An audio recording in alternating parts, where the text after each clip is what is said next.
When we last checked in with Johnson's Creek, the community was rapidly growing. In the past few years, it's added a city services complex, a new elementary school and library, a commuter rail station and bus service, a significant amount of multifamily housing, 2 single-family residential neighborhoods, and a commercial waterfront. And Chue has been busy selling land to a variety of organizations that want to develop institutional uses. Institutional uses are uses such as schools, churches, government offices, community organizations, and nonprofits. These types of uses generally act as gathering places for the community, provide a vital city service, or help residents that are going through a hardship. And generally, these organizations help give the community its character. The organizations that have expressed interest in developing in Johnson's Creek include the Johnson's Creek School District, which plans on building a new high school and sports complex, the Clearwater County YMCA, which plans on building a new Johnson's Creek branch, and Bethel Church of Duluth, which plans on founding a new congregation with a church and an elementary school. And Chue is happy to make these sales, not just because he believes in the uses, but also because it makes these neighborhoods that he plans on developing much more desirable to prospective residents. In today's episode, we're going to build all these new institutional uses using mostly custom assets. We'll ensure that they are appropriately situated on their lots and have enough parking. We'll also zone a few residential blocks to continue increasing the population of the city. And at the end of the episode, we'll make a couple of improvements based on your feedback, so be sure to stick around for that too. And if you're happy that we're continuing to build Johnson's Creek, hit the like button. And if you'd like us to visit Fairchild or Belmont, hit the like button for that too, and let me know which one you'd like to see next. Without any further ado, let's jump right in. Hello, welcome back to City Planner Plays, where we are building Johnson's Creek in Clearwater County. And we've got a good one today. We're going to be adding a variety of institutional uses to the community, building upon those that we already have. And at the end of it, I think that we're going to have a real good sense of what the identity of this community is based on the organizations that live there. Let's begin by going over today's plan. Most of what we do today is going to take place over just a couple of blocks, but these buildings are going to be incredibly important to the community. We're going to start out by building our YMCA, which will be right here, right across from City Hall. Then we'll switch gears and begin building a religious complex. Right here, there will be a church, and across the street from that, we will have a school that is the companion of that church. Then we'll switch gears and build our high school. And this is going to be a very important high school campus because it's going to serve not just the new portion of Johnson's Creek, but also the old portion. Right now we have 2 elementary schools, but no high school. So this is a very important need in this area. So we'll build that right here. And then across the street, we'll build some of our sports stadiums that go with that high school. After that, we're going to fill in zoning in these few blocks right here, bridging the gap between what we developed before and what we are currently developing. And I will try to zone these in using building themes, and then we'll move them around so that they fit within the blocks appropriately. And we've got a lot to do today, so let's begin work on our YMCA. To begin, I wanted to get a sense of scale for the lot that we're working with that we're going to place the YMCA on. And it's a fairly large block, almost 1 full city block. And we're going to need that because the asset that we're going to be using for the YMCA is fairly sizable. We're going to be using this YMCA Metro Center asset, which is actually a real building from Rochester, New York. And I believe this was commissioned for Gaseous Strangers Rochester, New York series. If you are interested in checking that out, I will leave a link to it in the video description. It's a very great series. Gaseous Stranger does really excellent work, so I encourage you to check them out. This particular asset was put together by Paul Skikowski, and I apologize if I butchered that, but the asset is absolutely wonderful. And it's also very large. If you take a look at the size of this building compared to City Hall, it is much bigger. I don't necessarily think that's off base though. This building might have an Olympic-sized swimming pool, workout facilities, a full gym. The YMCA is huge. All of that said, it could overwhelm the City Hall if I place it inappropriately, and I don't want that to be the case. So I'm going to do something you might not expect, and I'm going to actually not place it on this street. Couple reasons for that. The first one is that I think it would overwhelm this particular building. The second is that we've got a ramp here, which would go towards the accessible parking area. And right now that would be on the street, and that is not appropriate. So I'm going to use Move It. We're going to spin this around, and then I'm going to bring this over here. I don't want to tuck this against the road though. And we're going to use our big urban roads 2-lane tiny road for the circulation in this area. And I have Anarchy on so I can connect all the way through. And then for the drop-off area in the front, we are going to use the one-way variant of this road. And this might make you wonder, what could we possibly be using for the parking lot? And I'm thinking that we're actually going to go with parking lot roads, which probably seems confusing, but I think that this road is going to work really well with it. And there we go. I think that this is pretty good. One of the things I wanted to do was separate the nodes here, so we have some grass in between for our landscaping, and so that when we go through node controller, we don't end up with too many issues here, that they're very fixable if we have them. So basically, when you put your parking lot roads this close to one another, you see the slowdown of the cars. That's because we're having node issues. So you've just got to spread these out so that they're not red. And if they're too close together, that becomes very challenging to do. So we should be good there now. Let's go ahead and add some parking spaces to our lot. Then the very last thing I want to do is pull the nodes closer on this end so that there's no awkward gaps in the parking. And there we go. That looks pretty good. I'm going to hold off on the landscaping till the very end, and we'll basically landscape the entire build. But there's two more things I want to do here. First of all, I want to add a swimming pool. And then I did add a privacy fence around there. This is very close to the roads, and it looks like we actually have the fence inverted, so we need to fix that. And this is fairly simple. In the Unified UI Network Multi-Tool, we'll go to Invert Segment Mode. There we go. Not bad at all. Now we've got one more thing to add here, and that is some sort of ball field. And I think we'll go with something from Bad Peanuts Sports Venues Content Creator Pack, and I'm thinking that a soccer field probably makes the most sense. Maybe something like this small soccer field. And because we have this parking lot right here, we can actually place this right on the parking lot. I really love the idea of that and think it looks really, really nice. And with the YMCA in place, I think it's time to build our church and private school. For the private school and the church, we're going to go with a great set of matching assets by Cristo Listo. We have our private school, which is a private school for both elementary and high school students, and a church with a parish office. Now, I love these assets. They match one another. They look really great. And I think in an ideal world, you'd have them be a part of the same campus. The problem is we don't really have a ton of space. And as a result, I do think we're going to have to separate them.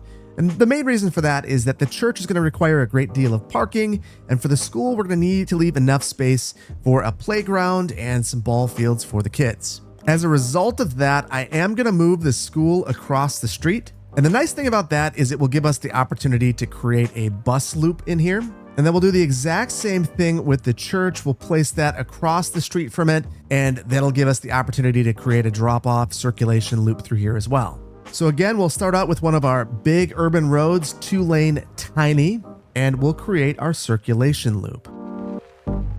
And for the school, now the buses could come through here and drop off. And apparently this bus wants to. I don't know what the city bus is doing there, but I'm not going to question them. We'll just let them do this for the time being. And then for the church, we're going to have basically the exact same thing. We'll even try to reuse the exact same intersection over here.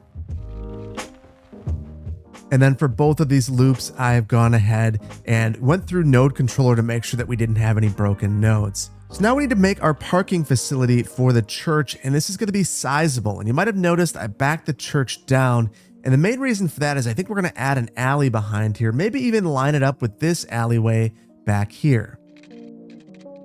Now, one of the things I like about this is I've seen some cut-through traffic on this road, and I really wasn't intending to encourage that movement. So we may go ahead and modify this, that it's not quite as direct. And now that wouldn't feel like a through street. These will be my two guidelines for our parking facility, and I'll just take the one that we used at the Y and again reuse that over here. And these nodes are closer to one another than the game would like, which is why I struggled a bit with that one. But I knew that I was going to just separate them and spread them out on my own. If I can't get 3 rows in, I can't get 3 rows in, but I want to at least try. And I think we got it. I think that's going to do the trick. So this parking facility, again, is very large. The one thing that's really unfortunate about it is it's a church, so this will likely only be filled for maybe a couple hours a week. But when it is in use, it will be absolutely packed, so we will give it the space it needs. Now I'm going to, again, check through the nodes here to make sure that we don't have any anomalies. And that took a little bit of work, but I think it's looking pretty good. Let's go ahead and add our parking spaces. And there we go. That's looking pretty good. I do want to take a look at this pedestrian facility that we have over here. I think that there's a chance that we end up extending this over. I actually decided to go a different route. We'll leave this whole area open, maybe add a couple of trees, and maybe this is an area where if there are ever outdoor events, they could happen right here. And I do want to use the surface tool to remove some of this pavement. There's just a lot underneath this building, maybe more than we need. And now over here, we are going to add in a playground, and we're probably going to want to extend a fence over here. Now, the funny thing is we are going to modify this fence later, so I might just leave that. But I do want to make sure that the students are safe. So we'll get rid of the trees. And then I am going to add a bit of pavement behind the school. I'm going to add a basketball court. I think that it would make sense to have pavement for that.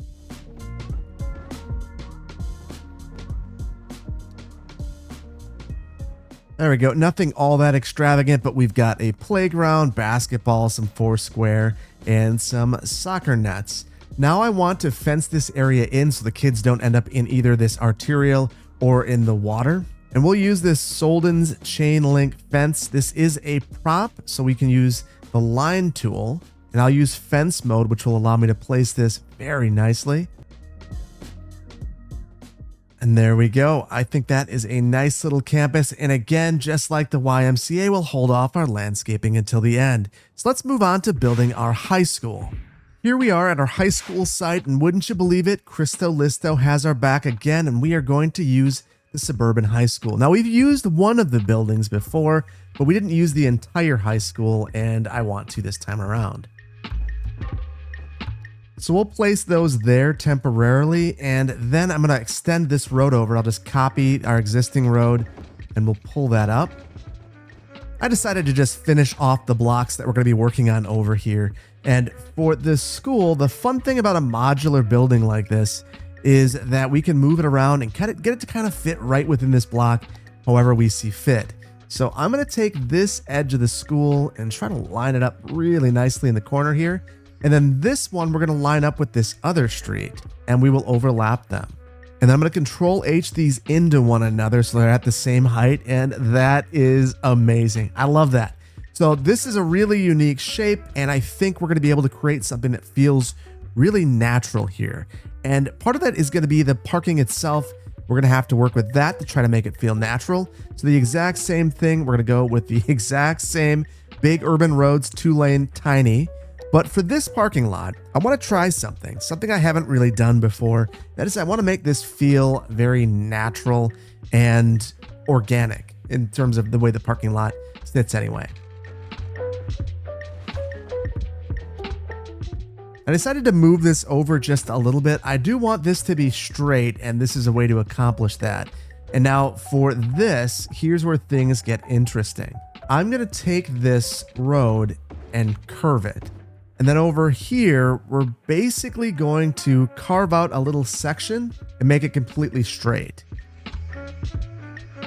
So this is about the same size as the high school, a little bit smaller, so the same pattern that we've been using for our parking lots and the other buildings as well. In a suburban environment, I don't think that this is unreasonable, even if it kind of stinks. And now I'm going to use the road guidelines and try to line these up. And I actually think that we need to have some sort of circulation road here as well. And that allows us to tidy this up. So let's run a few more of these all the way through. All right, this looks really messy, but it's really actually pretty easy to fix. We're gonna go into node controller, and this needs to become a bend, and then it will look nice.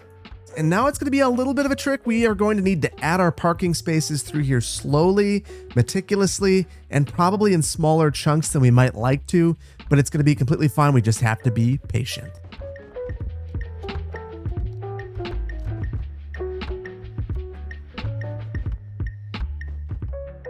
There we go. There may have been a less tedious way of doing this, but I'm not sure of what it is, and I'm happy with the end result, even if there are a couple of messy bits here and there. Now we need to add on to the rest of this campus, and there's not a lot to add to this section, but I think we're going to extend this road out right here and add in some tennis and some basketball. And we'll go with this tennis courts triple asset that we have here. This one is from Smiley's, and it is a great asset. I can place a number of these in a row. They have some trees. I'll separate them so we can add a path, and then we'll mirror this same design with our basketball courts. And the nice thing is now we have 9 tennis courts, which feels like enough to have an event. Now, I am going to go crazy if I don't see these icons disappear, so I am going to add some water pipes underneath the road right where they belong. Then the very last thing I want to add to this high school complex is going to be some sort of practice field for both football and for soccer. So I think we'll go with some of our new sports venues assets. And the Suburban American football field doesn't have any stands, and that's why we're going to go with this one. And the exact same thing with our small soccer field. So I've added this pedestrian road back here so that I could spin around the football and soccer fields and face them towards this road. So now it's a part of the campus and not sitting on the road. And I'm really pleased with how this has all turned out. It's very large, but here's the thing. I would fully expect this sort of campus that serves a really large region to have a lot of parking, unfortunately. These are students that are going to be able to drive for at least half of their high school career, if not 3 of the years. So they might drive from over here to this facility. I've also added a couple of path connections just in anticipation of the future development. And that is something I would expect to see, that these would be planned up front because they're impossible to get after the fact. And now that we have our high school completed, let's move on to our sports stadiums. Next, I want to add a couple of sports stadiums for the high school. And initially, I was going to use some of the stadiums that came with the sports venues content creator pack. The thing is, most of them are either very large stadiums or they don't have seating. So as a result, I'm going to go with some of King Leno's stadiums. And right away, we can see that some of these have already been used in the community. So we've used the baseball stadium and the football stadium 4 times. Honestly, the reason I keep using them is that they're so good. So we're going to place the baseball stadium right here in the corner. And again, this has those 2 sets of bleachers, and that's really what I'm looking for. This is the same stadium that we used over in Ashland. Then for the football stadium, it's the exact same thing. And I'm going to be really careful with this. We actually may modify this parking just slightly because I'm thinking it could be nice to have circulation through here. So I think ideally I make this work. And the main reason for this is I think we're going to need another parking lot back here. And the whole purpose of that lot is going to be overflow. If you have a stadium or if you have multiple games going on at the same day, you could potentially fit everyone in all at once. For this one, I used the marquee selection tool to select all of the buildings, and that's how I was able to select the parking lots. Then I went into the single selection, holding down shift the entire time, and now I'm able to select these nodes, and I can back these back. All right, and so we've got all of that figured out, and it's not quite as perfect as it was, but it's pretty darn good. Now we will get the stadium moved over, and this is an interesting asset because I want to say that it resets the team basically whenever you reset this. Yeah, so now it's the Chirpies. This is something that I absolutely love about King Leno's assets, just really creative use of the assets generally, and they just look very, very sharp. Now, one of the things that's interesting is that if we look at Cristolisto's assets, we can see that they actually come with some mascots. So we could potentially put this on the outside of the high school. So right here, this is the Bears. Well, we don't have a bear, but we could reset and try to find something that we do have. Wildcats probably as close as it gets, but I kind of like it. So maybe we could add this to the side of one of the buildings here.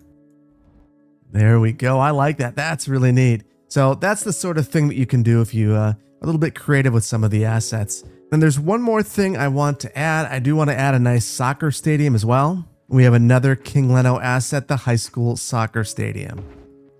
So I'm going to back out our little road and we're going to try to line up. And I'm thinking there's a decent chance that we divide this block up. So knowing that we're going to develop this, we're going to divide this up. And I'm going to use that as kind of the foundation of what I'm about to do, which is create another parking area. And there we go. That is our overflow parking lot. And I will move this to center this a little bit better. But generally, I really like the way that this has turned out. And if you use roads in the top and bottom of the parking lot roads, they end up looking really crisp and nice. Let's add in some of our parking stalls again. Perfect. Perfect. Now, there is one thing that I'm noticing that I want to change at some of our other stadiums.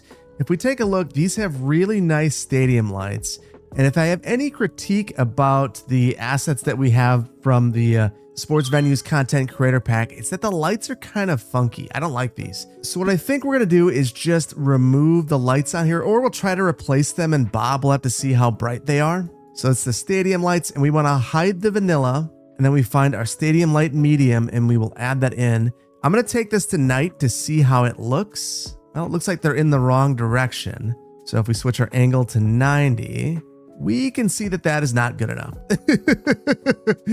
So we'll take our probability down to nothing, and we'll try this one. And this one, maybe we can get away with. It's still a bit dim. I think, yeah, we'll just get rid of it.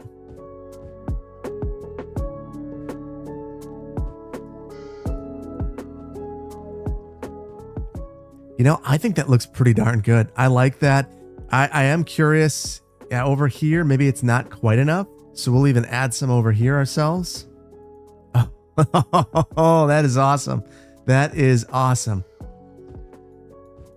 There we go. I feel really good about that. There's one more stadium I want to fix. Since we're over here doing all the stadiums, we placed the one over here. It actually has what looks like no lights. And maybe that's okay. I don't like it. We will give it a modest amount of light. And by modest, I mean we'll completely light it up.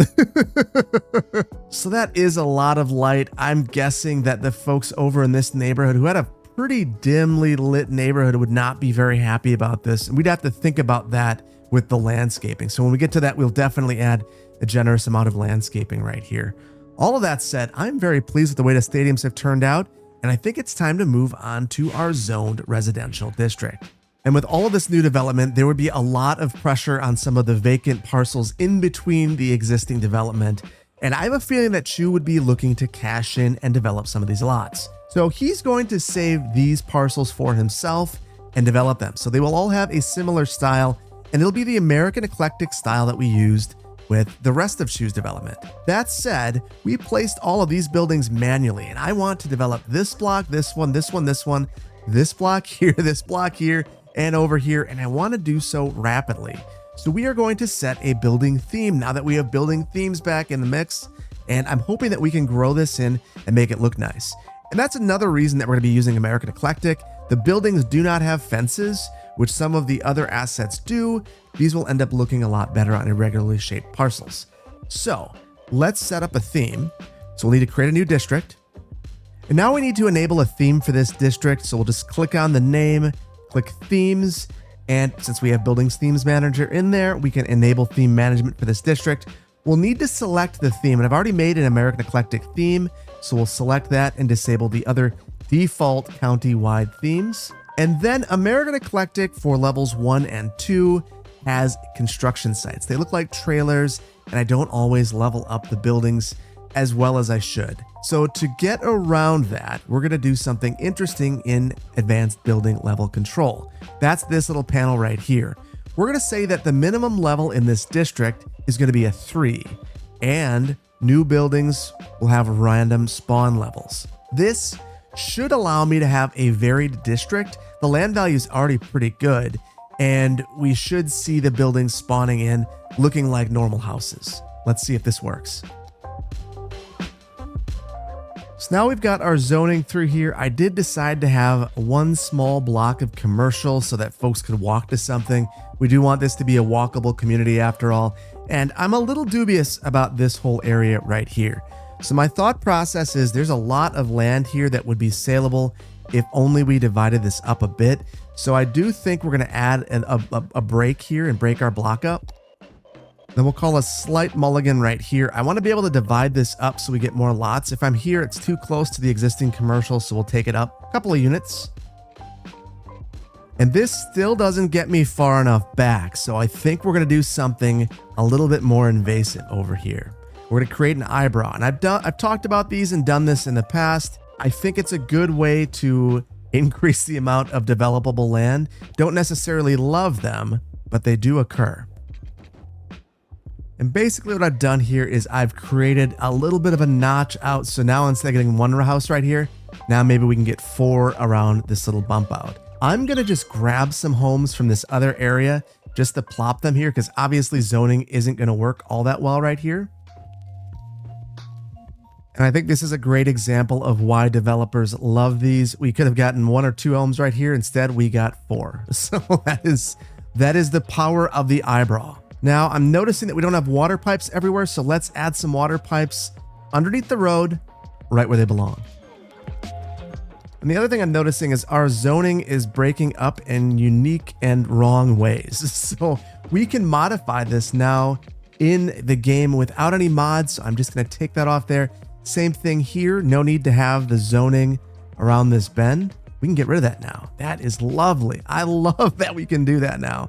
And we're going to slide some of these buildings around eventually. So I just want to make sure that we are getting the buildings in here in as logical a way as possible. In some cases, I may even add a node because then I can remove zoning on very small segments. And that will mean that I've got to add buildings there myself. Very good. I'm going to let this run for just a moment, and once this fills in, we will straighten out all of the lots. All right, and we are back, and things are looking very good. There's a couple of spots where we've got some wonkiness going on, though, and I think I know the problem. For instance, one of them is our little commercial district has had nothing zoned in, and the reason for that is I never assigned a building theme that actually has commercial buildings, so I'll need to do that. And I may just go with commercial wall to wall, knowing that that is commercial. Look, as soon as I click it, a building spawns in. We have very high commercial demand. And then we've got a couple of other spots where things just aren't happening. I'm going to select this and then just upgrade it with Anarchy on. I think I must have stolen a building from that location, and as a result, it looked a little off. And the little off was enough to make it not spawn buildings. And look at that. Now we're good to go there. We've also got an issue here where we just don't have enough space. And the resolution for that is going to be that we just remove zoning from this side street. I don't think it's all that important. We can leave these buildings here. And truthfully, I may just get rid of those two. And then we may need to manually move those around. And then for the rest of these, I think that that is going to be our solution. We just have to manually adjust a few things. Not the end of the world. Now, what I'm doing for most of these blocks is lining up objects. So what that allows me to do is pick a building. I'll find the edge of where I want the buildings to stop. And then I can just select all the buildings I want to line up. So I want these 5 buildings to be evenly spaced. So I've selected them all, go into move it, then line up objects, and they are perfectly spread apart. Such a powerful tool. Move it is absolutely amazing. It's just... honestly, it's the perfect mod. It doesn't get in your way. It does just enough, and it does things that are just outstanding. Then we have just a couple more houses to place right at this cul-de-sac bulb, so I'll just steal a couple. And honestly, copying these is probably the easiest way. So I'll just select it and Control C and move it, and then move it right on over. And I don't love the buildings that spawned here, so I think I might just pick some on my own. And I feel like we can't go wrong with some of these University City assets, so we'll just add a couple of these in, something like, well, I almost placed a bar, and generally there are actually rules against placing bars and liquor stores too close to high schools and things of that nature, so we'll refrain from doing that. But there's no reason that we couldn't do something like this, where we have a nice little strip of commercial, nice and walkable. The folks coming out of high school could come here. Maybe there's a couple of restaurants and they have an open campus. You never know. All the sorts of things that kind of go through my mind. And then I added an alley behind it since we have all this rear access for these buildings. So I think that that's going to work out really well for us in this particular location. And with that, I think that we've zoned in all of our buildings. We've got more in this area, but that is for another build. So I think that what we're going to do now is take a look at our landscaping. Though we've added a number of uses to the community that I think people would be happy are in the community, it doesn't necessarily mean that they want to live next to those uses. And a use like the YMCA is a great example of that. There's a lot of activity there. There's also lights that are coming from the parking lot. And just generally, there's noise associated with a site like this. Now that noise means that there's activity and that it's a vibrant place and is making the city a more vibrant place, but you might want some landscaping to prevent that vibrancy from encroaching upon your property. So we're going to add in things like some evergreens to prevent these backyards from having lights shining into their back windows. We're also going to try to meet landscaping requirements for this community. As the community grows, that would be a consideration. how much landscaping is in each building. And then we want to reduce the urban heat island effect. So for all of these parking lots, generously landscaping is going to help us reduce that urban heat island effect that would raise the temperature in this community. And then over here where we have a bunch of residential properties, we are going to parcel some of this out with fences, give a tree to each property, and then create some separation in between the school and these homes. I did think it was important to continue the neighborhood right up to the school. I think that that would be something that would be very valuable. However, that doesn't necessarily mean that you want kids playing tennis and then running through your backyard. So we will take care of all of that. And I think that we're going to start over here.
All right, and we've just gone through and added probably one too many fences or many too many fences and a ton of landscaping.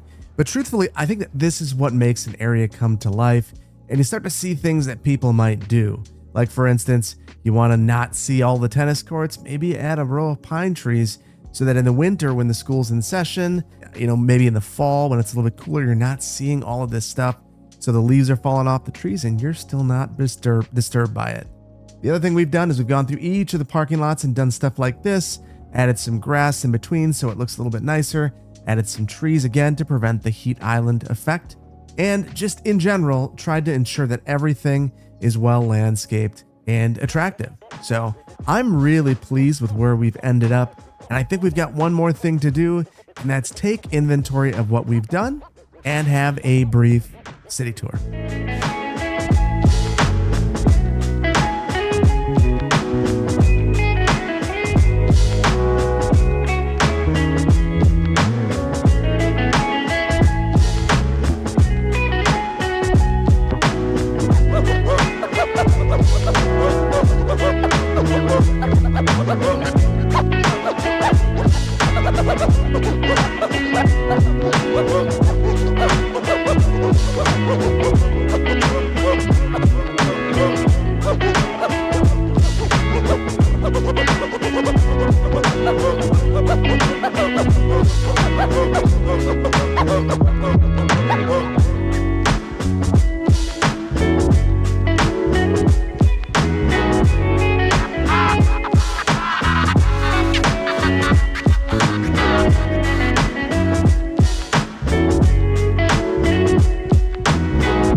And as nightfall approaches, I want to make a couple of fixes based on your feedback. And the first one is from Planner Pete, who said that I might have missed this JP crematory, which is a part of the JP regular collection, which we use to basically create most of our city services center. So I've added that to the build, and we are going to replace our cryopreservatory right here. And check this out. It's a much more appropriate asset. It fits the area a ton better and it feels a lot more natural. So thank you so much, Planner Pete, for that lovely suggestion. The next suggestion comes from B. Squigglehausen, who suggests that we swap out this CityLink Evergreen with this American commuter train Genesis Comet. B. Squigglehausen put both of those assets together, and here's a before and after. So the one on the left is actually a picture of the old Evergreen. The one on the right is the new SimRail Comet. There's just a ton more detail. It's a nicer asset. And as a bonus, the other nice thing is that the Comet has about 6 times the capacity of the Evergreen, which is great because we're having a lot of pass-ups here. So looking at our lines, we can see that we have the CityLink Evergreen on literally all of our lines. So we will swap that out with the ACT Genesis Comet commuter train, capacity 624. So I'm going to go ahead and swap all of these out. And I had to be sure to pick the diesel train. We don't have electrical lines on here, and I do have a version of this that is electric. So there are options if that's something that you're interested in. And I wanted to take a look at our other routes as well, because it seems like our ridership is really low. And if we take a look, we've got some stops here that have over 400 or almost 400 people waiting to get picked up. And with our little tiny commuter trains that we had before, we just weren't picking people up, especially on routes that are this long. That's we've got 11 trains that we're trying to throw out there on this. Way too many. We're going to turn it down to maybe 3 trains. I think that'll probably get the job done, but maybe 4. So now I've gone through and adjusted all the routes, and we can take a moment to admire this new train. This is an absolutely beautiful asset, much nicer than our old one, much more detailed, and I really appreciate the suggestion. B. Squigglehausen, a legendary asset creator in the City Skylines community and a friend of the channel. Thank you so much for the suggestion. And while we're here at the train station, we've got 2 more things to update over here. Usemer's Men suggested that perhaps we need to let some folks enter the train station from behind. I agree, that would make a ton of sense. I'm not sure why I didn't think to do that. So what I'm going to do is just sever a bit of this fence. The way that we're going to do that is to actually add a node. And now I should be able to just cut a wall in, and we'll add a new pedestrian path. And this is actually a great connection because we have a bus stop right here. And now you'll be able to get off the bus and get on the train, or vice versa, and get on right here. So that is a great suggestion. I really appreciate that. And then underneath Usemerman's comment was another comment that suggested maybe we add some bike parking here as well. And I love that idea. That's one of the great things about having a commuter rail. You don't necessarily need to drive to it. We've got the big parking lot here if that's what you want to do. But if you want to take your bike here, we want to encourage that. So let's go ahead and do so. And we've got a nice U-rack here. So we're going to use this, but I don't want to just leave this right here. I mean, that would be a perfectly suitable treatment. We could let people put their bikes right here, but I think we should be a little bit more thoughtful about it. And we're going for this style of rack versus this kind, because this kind right here locks your tire in. So someone could steal your frame. This bike rack right here will allow you to lock your frame to the bike rack. It's much more secure, and it's the preferred treatment.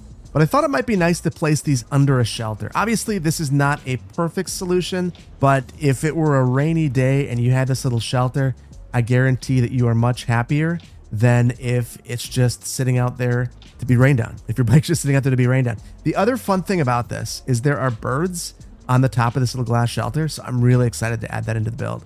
So thank you both so much for these suggestions. Excellent suggestions. Made this area much, much better. And our last suggestion comes from Ethan Hartman of Central Illinois, who requests that we name this elementary school Charlotte Elementary. You see, Ethan had his firstborn daughter on the same day that the elementary build was released, and I absolutely love that. First of all, I want to tell you, congratulations, Ethan. I'm sure that you're probably a little bit tired right now. Hopefully, you're able to kick back, relax, and see this video so that you can see that this is named after your daughter. And with that, we've accomplished a lot in today's episode, and I have really enjoyed continuing to build this community, and I hope that you've enjoyed it as well. If you did, please consider hitting the like button. If you are not subscribed to the channel, please consider doing so. I really can't wait to see you in the next one. There's a lot of things you could have been doing today, and you decided to hang out with me, and I appreciate that. I don't take that for granted at all. Thank you so much. I'll see you next time. Take care. Bye-bye.